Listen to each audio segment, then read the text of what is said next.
Hello, this is Adil Bantahar, an associate professor at the University of Delaware's English Language Institute and the School of Education, and you are listening to ERP Accelerated Excellence. This episode of EdUp Accelerated Excellence is supported in part by Elation Communications. Elation Communications is dedicated to amplifying diverse voices and driving meaningful change. At Elation Communications, we specialize in crafting authentic and inclusive communication strategies that resonate with diverse audiences. Are you a small business, nonprofit, disability, or education organization that values diversity, creativity, and excellence in communication? Then let Elation Communications help elevate your brand and amplify your voice. To learn more, contact us at elationcommunications.com. That's elationcommunications.com.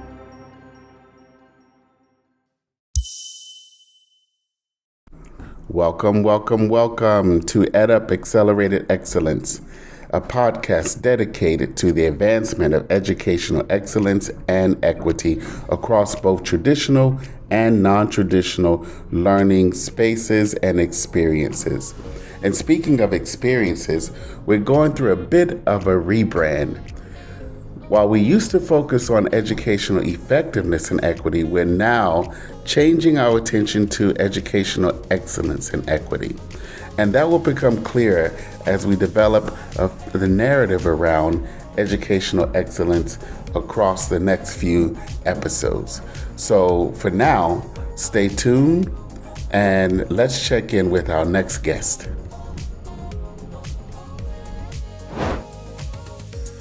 And we have a wonderful guest. I know I say that all the time, wonderful, because all of our guests are wonderful. But this is a gentleman that I met a few years ago on his campus for a program review. And I was really inspired by the work that he has been doing, and I've followed his career since.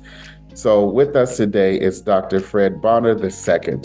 He is director of the Mach 3 Center at Prairie View A&M University in Texas. So, Dr. Bonner, welcome to EdUp Accelerated Excellence.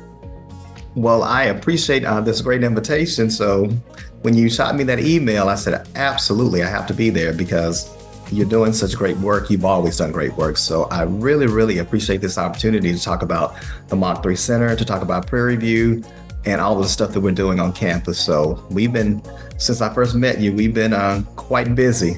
So Look forward to engaging with you this time to share with you some of the stuff that's going on here in Texas. Yeah, no grass grows under your feet. And that's interesting because I learned something about Prairie View while we were on campus. Students don't walk across the grass. You don't walk across the grass. Can you explain that? Well, there is so part and parcel to the history and tradition. A lot of people don't know this, that Prairie View was formerly it's on the grounds of a former slave plantation.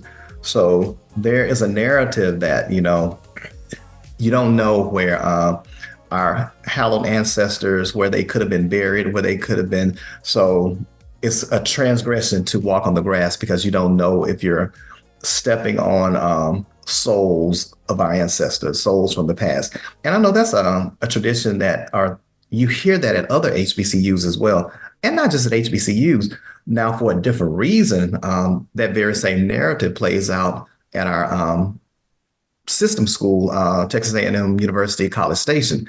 So I think the notion there is more military-esque. Not quite sure the origins of why you don't walk on the grass there at A&M, but I know in the Prairie View space and what I have been told is that, that is the narrative that, because it was a former slave plantation and out of respect for our ancestors and our elders, you don't walk on the grass.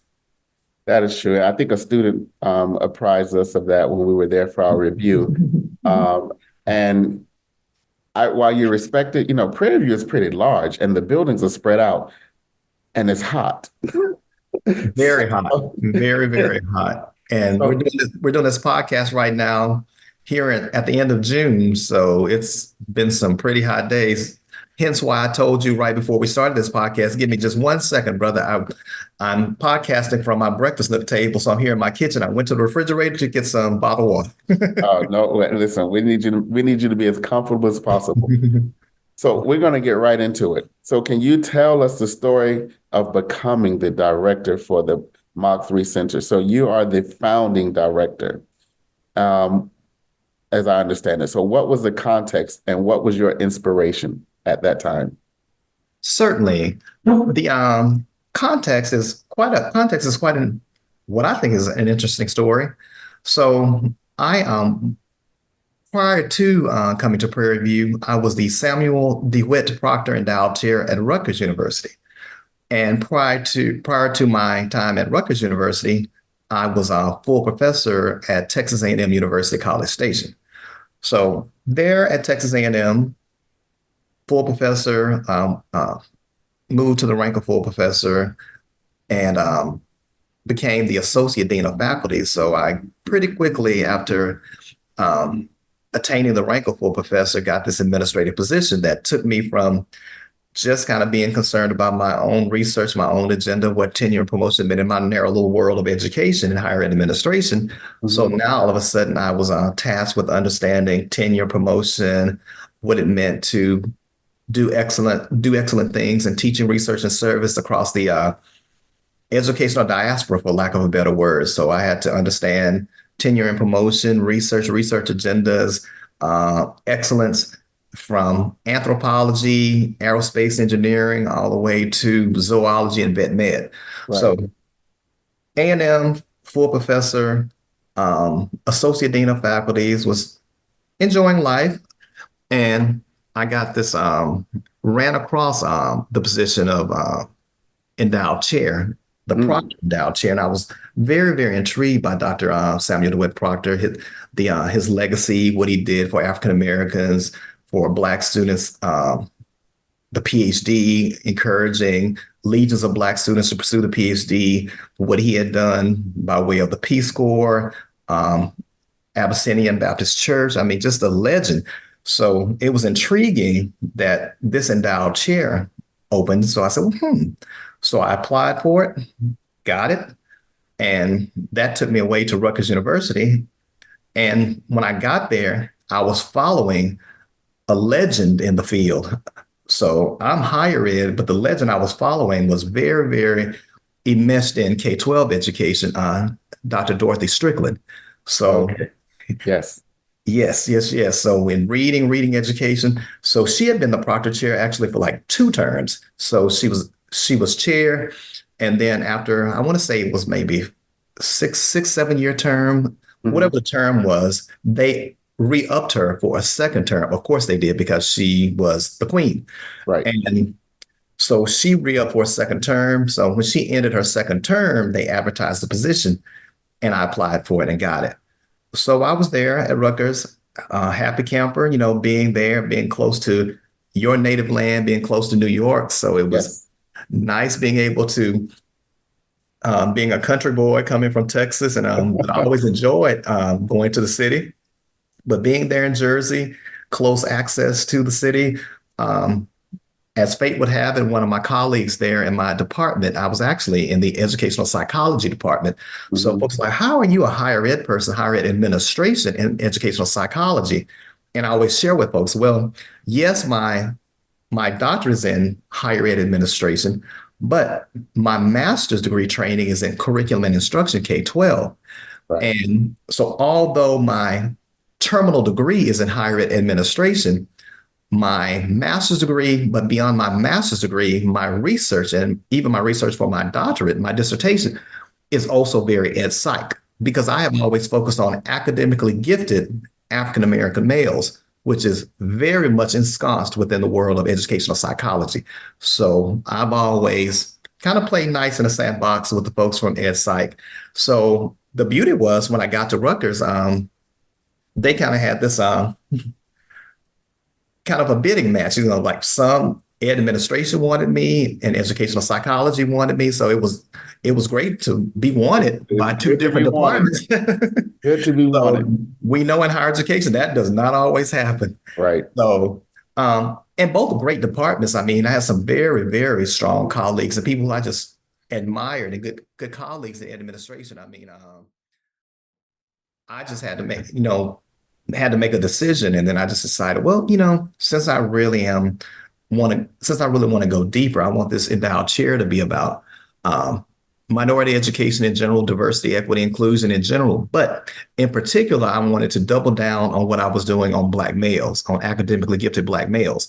So I just thought, and at some point I said, I want to tag on to and do more with the gifted education program or gifted and talented program certifications there at Rutgers.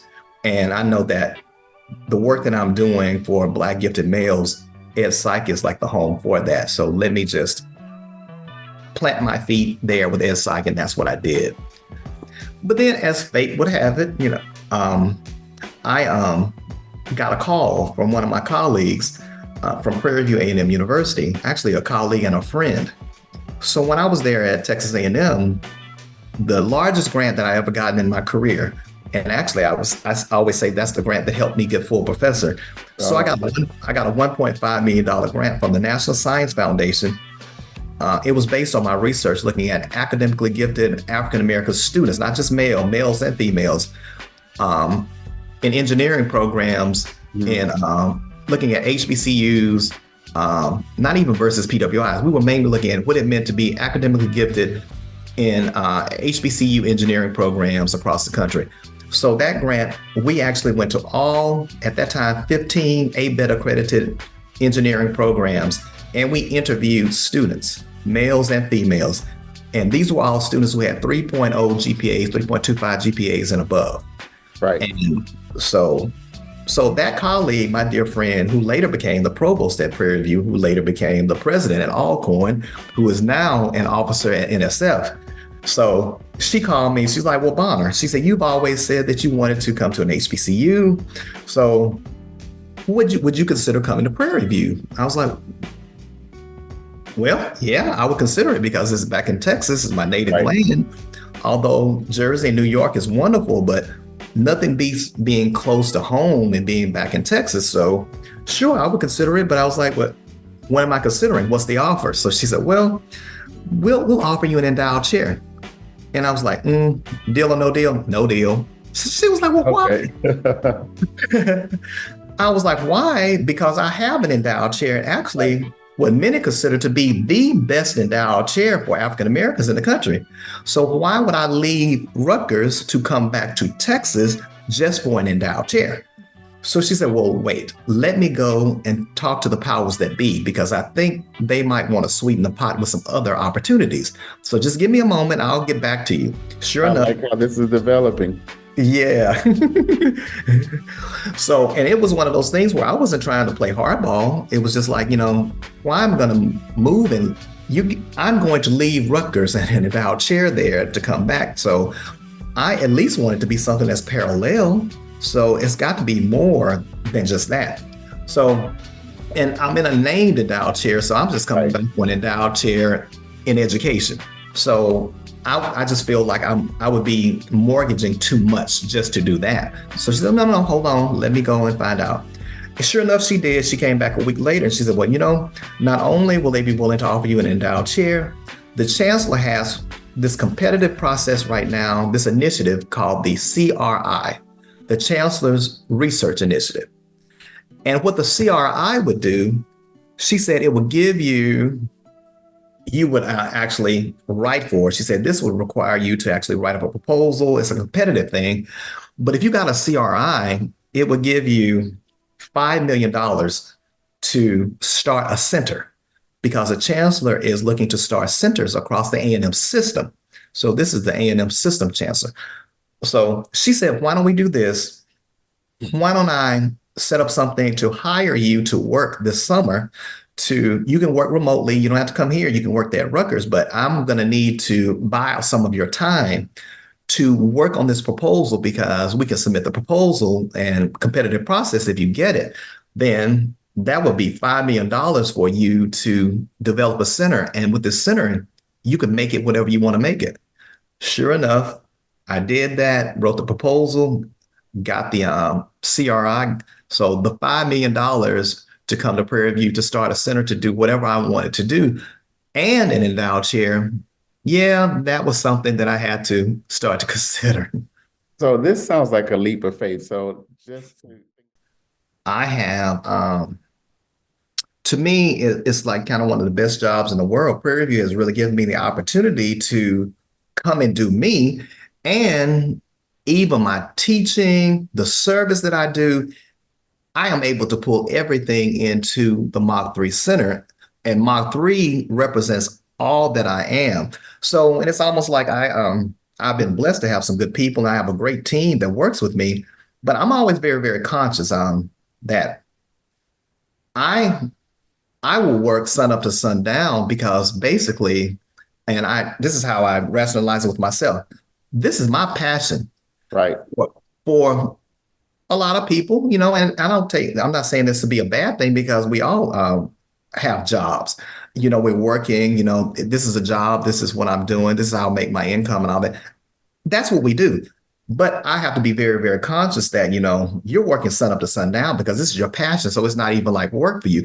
There are people that are working for you that they might be passionate about some of these things, but this whole enterprise is not necessarily their bread and butter, what makes them get up in the morning. And it doesn't have to be, it's a job. So I always try to balance that. But then what you're saying is that not many people have the opportunity to galvanize all aspects of their professional life into a place like a Mach 3. So I love it. I love it. So it really creates the conditions for when folks talk about what you're saying, this idea that I work and I work hard, but the work is edifying on so many levels because it's edifying on a cognitive, an emotional level, a spiritual level, professional level in some ways. It puts you in what we call the flow. Yes. So even though it's difficult and arduous work, anyone who does research, anyone who's in administration who does it, and I'm going to say those who do it well, it's hard work. It's hard. But when it's edifying, now it puts you in that flow. Makes it easier. This episode of EdUp Accelerated Excellence is supported in part by Elation Communications. Elation Communications is dedicated to amplifying diverse voices and driving meaningful change. At Elation Communications, we specialize in crafting authentic and inclusive communication strategies that resonate with diverse audiences. Are you a small business, nonprofit, disability, or education organization that values diversity, creativity, and excellence in communication? Then let Elation Communications help elevate your brand and amplify your voice. To learn more, contact us at elationcommunications.com. That's elationcommunications.com. So, I love it. So, what does it mean to be high achieving as a student of color? And what differences from your research have you found that there might be for high achieving students of color across PWIs and MSIs, or minority serving institutions, PWIs being predominantly white institutions? Are you finding any differences? So first, what does it mean to be a high achieving student of color? And are you seeing differences across the different contexts? I recognize the range of what it means to be gifted. And I know that doesn't just mean good grades, high grades. It doesn't just mean academic achievement. I have chosen as a foundation to focus on academically gifted Black males. So I am focusing on those Black males who do well with some of those traditional measures that we know are not the best measures. So I get it. So I always have to put that out there because, it's kind of like, I don't want to later talk about how to do an asset-based approach when I'm using some of these things that have been deficit-based for our achievement. Right. So putting it out there, yes, one I'm mainly focused on as the foundation of my work on academic giftedness. However, I recognize that academic giftedness is only one piece, one swath of the grand ocean of what it means to be gifted and talented and creative. But so I focused on academically gifted African-American males. So I tend to look at those Black males who, like in engineering, who are 3.2, 3.5 GPAs and above. So those who came out of high school with high SAT scores, high ACT scores, who are majoring in chemistry with a 3.5 GPA, who are finishing cum laude, magna cum laude, summa cum laude, fully recognizing that, again, that's just a swath. And also fully recognizing that there are brothers who are on the academic margins who also need attention and need researchers like me who are studying them. To that, I always say, yes, you can't study the high achieving, the gifted, without studying those who are on the academic margins. And I tell folks all the time, especially coming from, a master's degree in C&I and actually having taken all those educational psychology courses.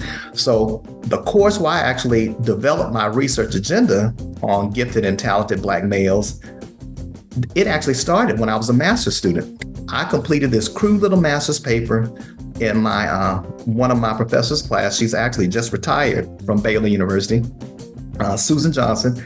And I took a course titled Survey of Exceptionalities. So that was one of the standard courses that you took in the master's program in C&I. And in that course, you learned about the spectrum of these different education identities, from those who are in special education, special needs, all the way to those on the spectrum who are gifted and talented.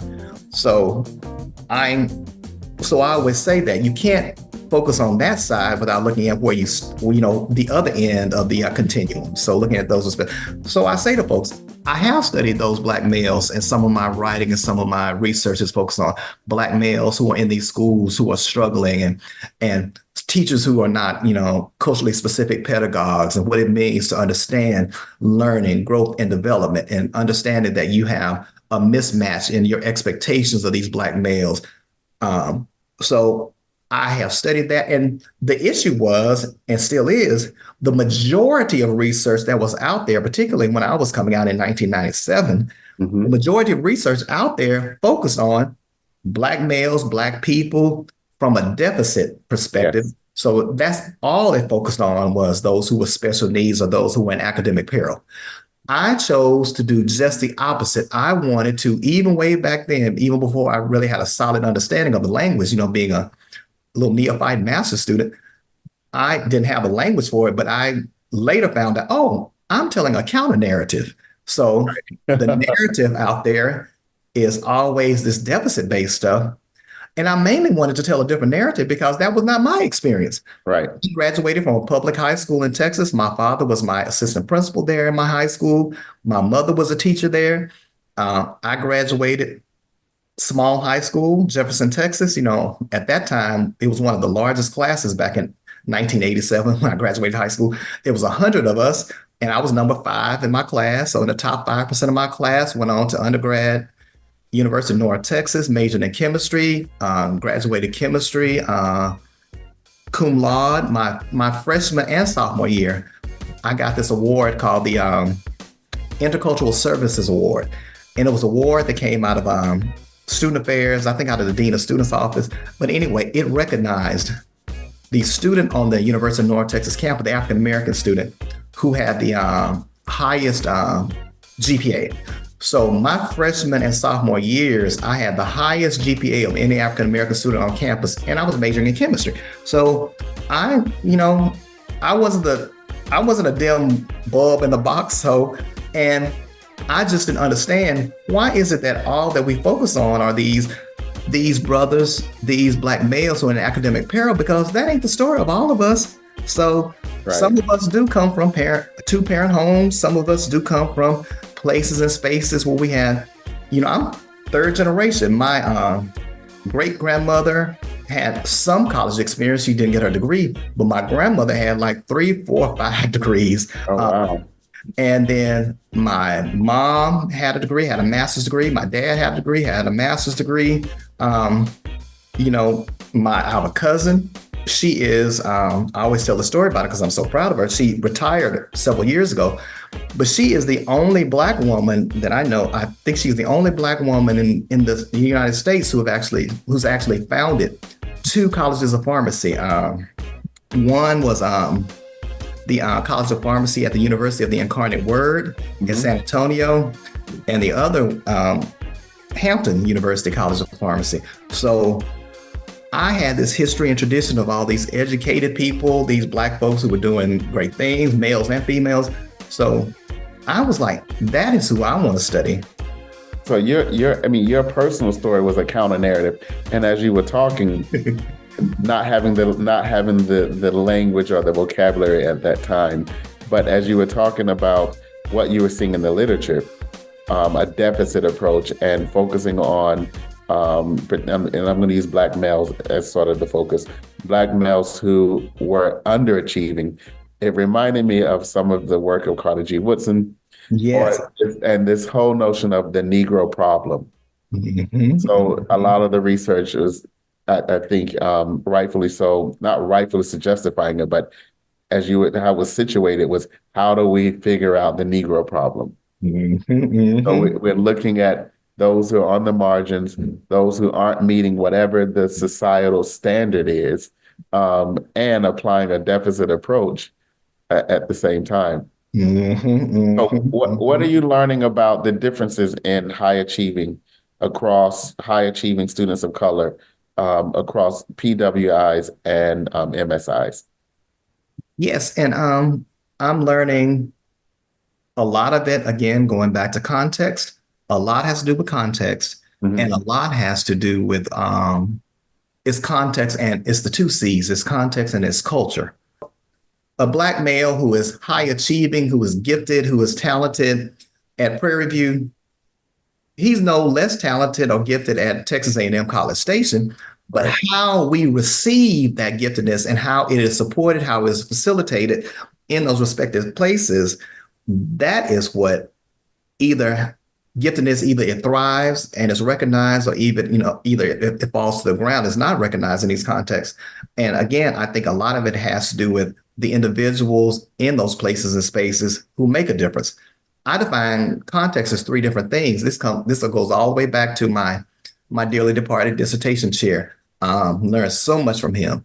And qualitative, he used to tell us all the time, context, context, context. You have got to understand context before you can jump in to do this qualitative work. And he said, I define context 3 different ways. It is people, place, and situation. That gives us a good segue to one of your research areas, which is belonging, because you mentioned DEIB, which is diversity, equity, inclusion, and belonging. Yes. So can you remind us and introduce to others your framework for belonging that guides your research? Because I know you have a unique framework. Yes. So, and thank you for that. So I have a project, a book that I've been working on for, the past year and a half, with my colleagues, Terrell Strayhorn and Dr. Nicholas Daniel Hartlip. And as fate would have it, here it is. Monday is July 1st, and I think the book is slated to drop in July. I think it drops on Monday. And this book is focused on belonging, looking at the experiences of faculty, diverse faculty in the academy. So I say many times when we talk about belonging, it is in the context of looking at what happens with students. But we wanted to focus on belonging, what it meant for faculty, because we well know, particularly of all of us being men of color, in our experiences, me, Hartlip, and Strayhorn. So we talked about how, it's so much out there about belonging. We know Terrell Strayhorn is really one of our national, international experts on students' sense of belonging and students of color. So he is, and I see him on LinkedIn. I always he's so good at it, that he's branded with T-shirts and He caps. is phenomenal. He's phenomenal.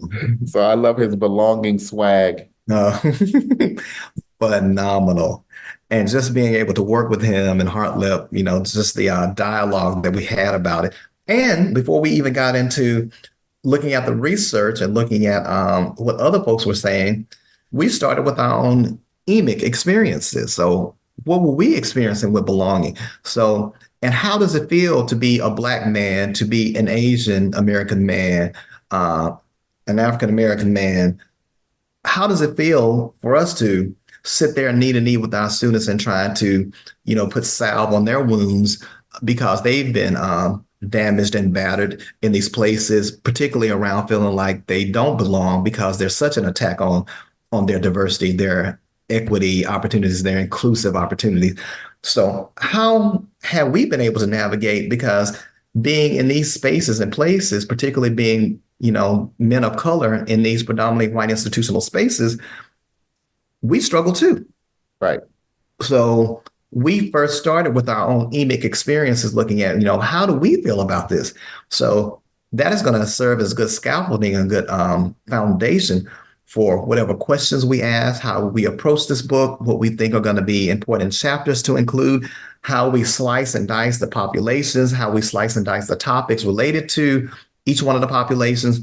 Right. So we were able to really sit down and mine our own experiences to come up with the foundation for how we wanted to approach the book. That's wonderful. Can you share the title of the book and who's the publisher? Absolutely. The publisher is Routledge Press, and it is published in my book series, Diverse Faculty in the Academy. The title of the book is Belonging in Higher Education. You always got to have a colon, Perspectives and Lessons from Diverse Faculty. So Belonging in Higher Education, Perspectives and Lessons from Diverse Faculty. And that is edited by Nicholas Hartlip, Terrell Strayhorn, and Fred Bonner.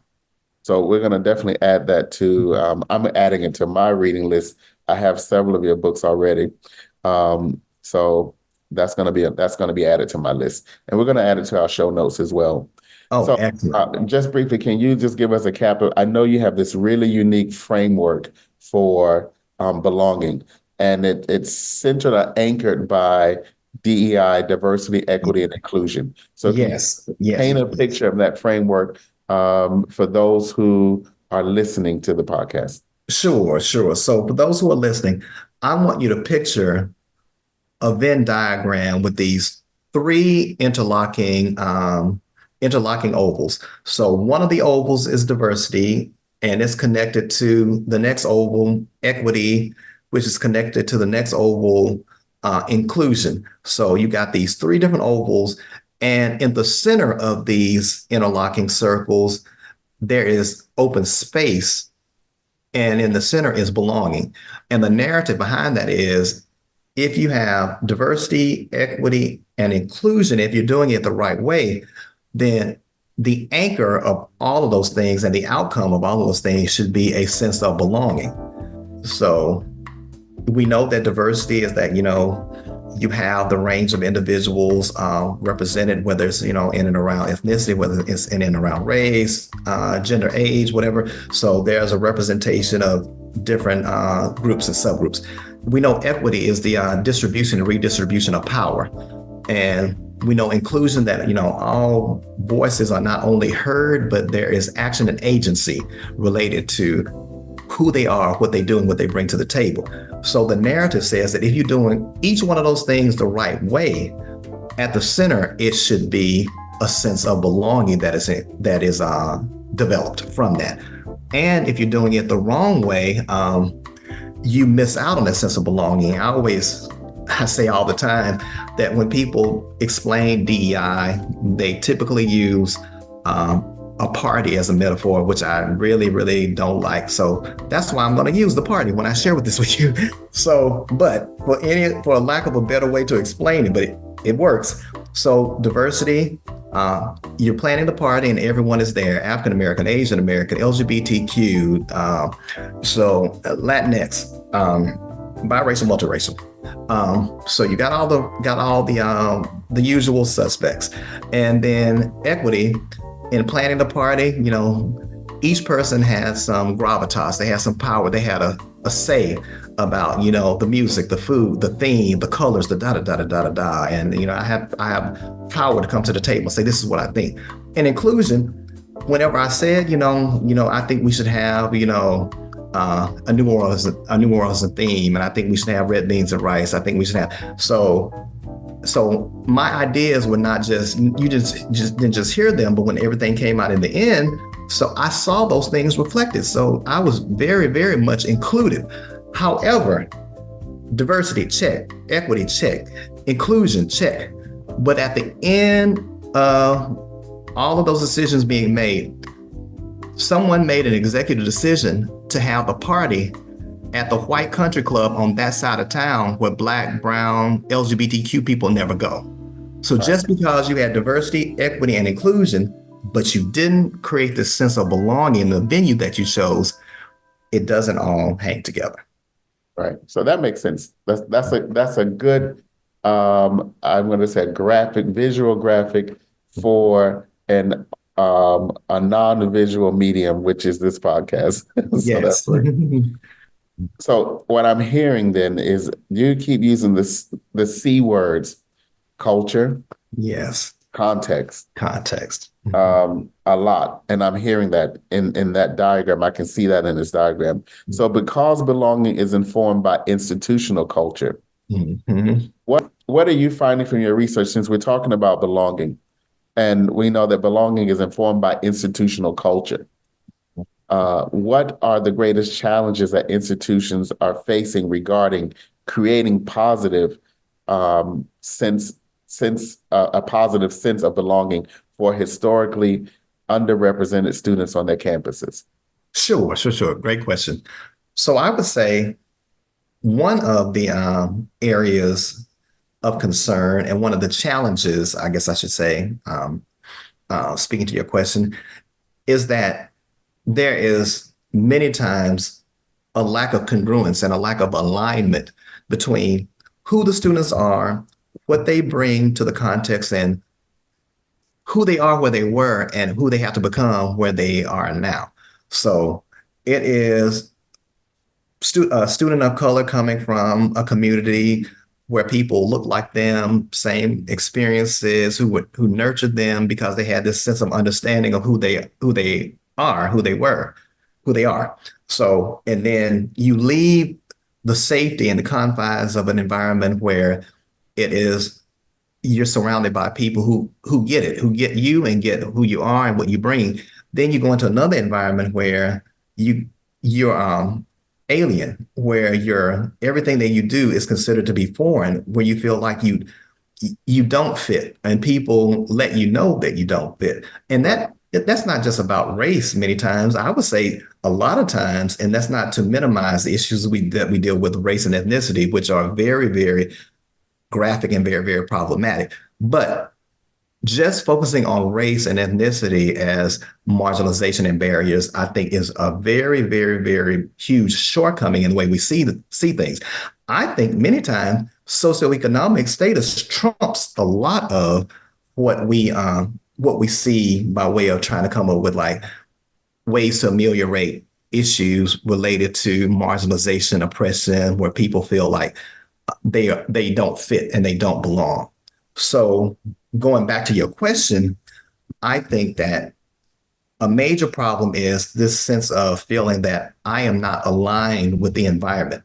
And I never had to think about trying to be aligned with the environment, because the environment that I come from, everyone made me feel like I was aligned with what went on in the community. My pastor, my church, my family, my siblings, my extended community, everybody made me feel like I was okay because I was okay there.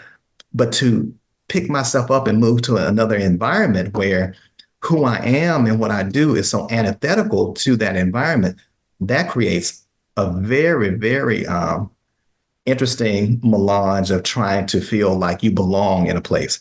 And again, it's not just race and ethnicity, because I say the same struggles I've seen. There's just as much literature out there, maybe not just as much, but there's a lot out there that talks about the experiences of poor white students.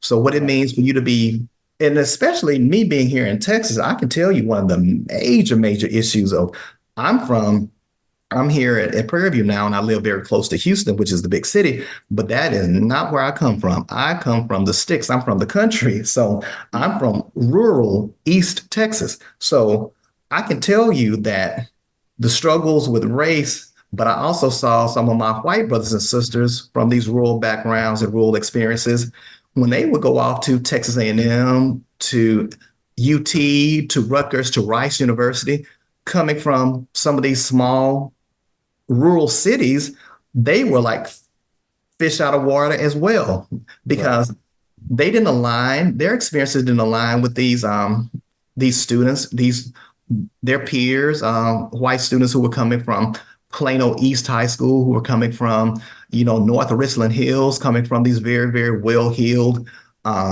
white communities, coming from these communities with a lot of affluence, a lot of wealth. So I get it. So that whole notion of feeling like you're aligned with the environment that you're in, it kind of transcends issues of just talking about race. Right. I mean, it gives a new meaning to, or not necessarily a new meaning, but I think it reaffirms this idea of affinity groups. Yes. So this notion of affinity means it's a place where you feel comfortable, you feel seen, and you don't necessarily feel on guard. Yes. So I think that's important. And because now that we're in an era where folks are examining identity, and I don't want to get into this identity politics, because sometimes that has been weaponized in a negative way, particularly when we're talking about the enterprise of education, which is really to ensure that all students who come are successful. Otherwise, why would students even take up the opportunity or the mantle to invest in higher education, whether it's through taking out loans, having to work a part-time job while they're in school, or going to school part-time while they're working full-time. So this idea of being seen and having affinity in and outside of the classroom, I think, is very important. Absolutely. This is all wonderful. I know that the audience is chomping at the bit to find out how they may be able to connect with the work of the Mach 3 Center.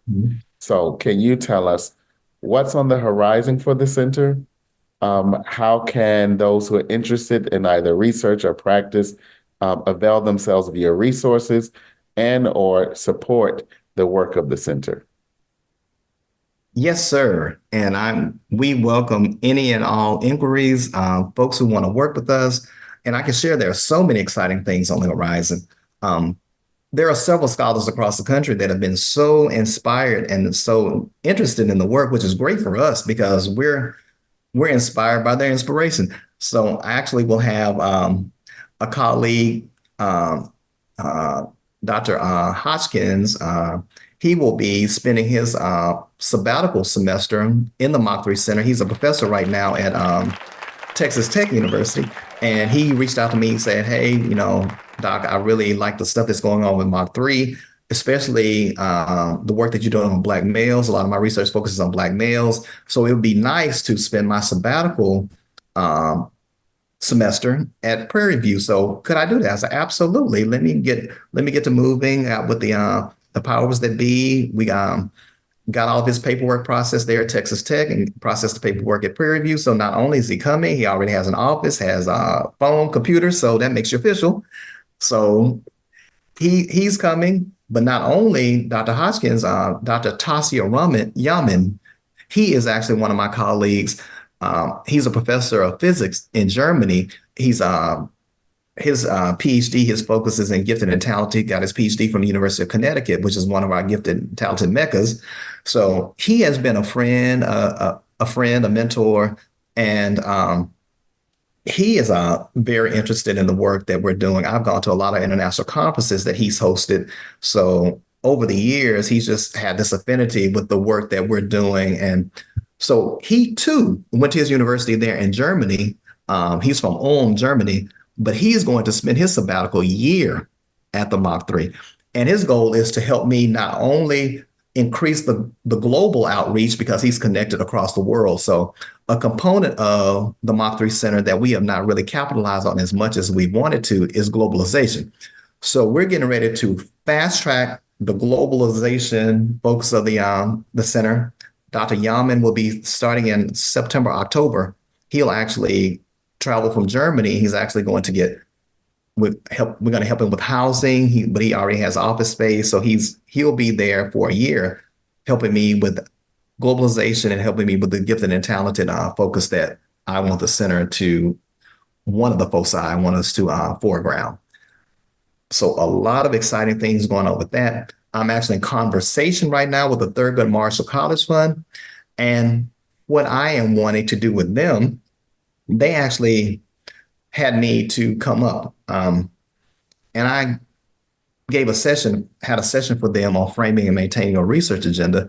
And that particular session was to help the Thurgood Marshall partner institutions. So they had several of the Thurgood Marshall schools that were there in DC for this convening with the Joyce Payne Social Justice Center.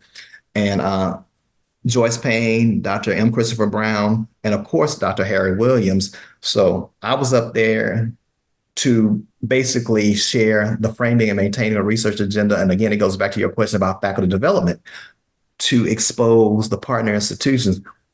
And I think that is going to be a precursor to the Mach 3 Center framing and maintaining a research agenda that is an outgrowth of the center and the work that I do. I'm hoping to make that one of the signature faculty development initiatives of the Thurgood Marshall College Fund. So we're trying to work in synergy to move that along. So hopefully within the coming months, we will see that there's going to be a partnership with the Mach 3 Center and Thurgood Marshall to move along faculty development for our HBCUs. So this is wonderful. Again, no grass is growing under your feet. No grass is growing. And the Mach 3 Center is going global. It is going global, and all folks have to do, I will encourage them, Google Mach 3 Center, Prairie View A&M University. You will see our website. You can always email me, fabonner@pvamu.edu. So Google us, look us up. And the good thing about the Mach 3 Center is that I have my own journal. We have our own journal, the Journal of Minority Achievement, Creativity, and Leadership, JMACL. So if you Google JMACL Penn State, you will see the journal pop up. So this is a peer-reviewed journal, Penn State University Press. It is housed at the Mach 3 Center. The managing editor is Dr. Rishi Raj, my associate director of the center. And we have our own book series, Diverse Faculty in the Academy, that's published with Routledge. So there are so many ways that folks can connect with us, and so many opportunities if you want to research, if you want to publish, or even if you want to come and set up a home at Prairie View for a period of time, we can help you do that too. So there you have it. Opportunities. So Dr. Bonner, I want to thank you for this opportunity to learn with and from you. And we're going to keep our eyes and our ears open for all the great things that are to come for the Mach 3 Center and for your research. And we would definitely probably need to circle back in the future. Please, and I just thank you for your brilliance and this opportunity. Thank you. Okay. Thank you for engaging with EdUp Accelerated Excellence, a member of the EdUp Experience network of educational podcasts. You can find this and other episodes on Spotify, iHeartRadio, and Apple Radio. If you like this episode, don't forget to follow and share within your network.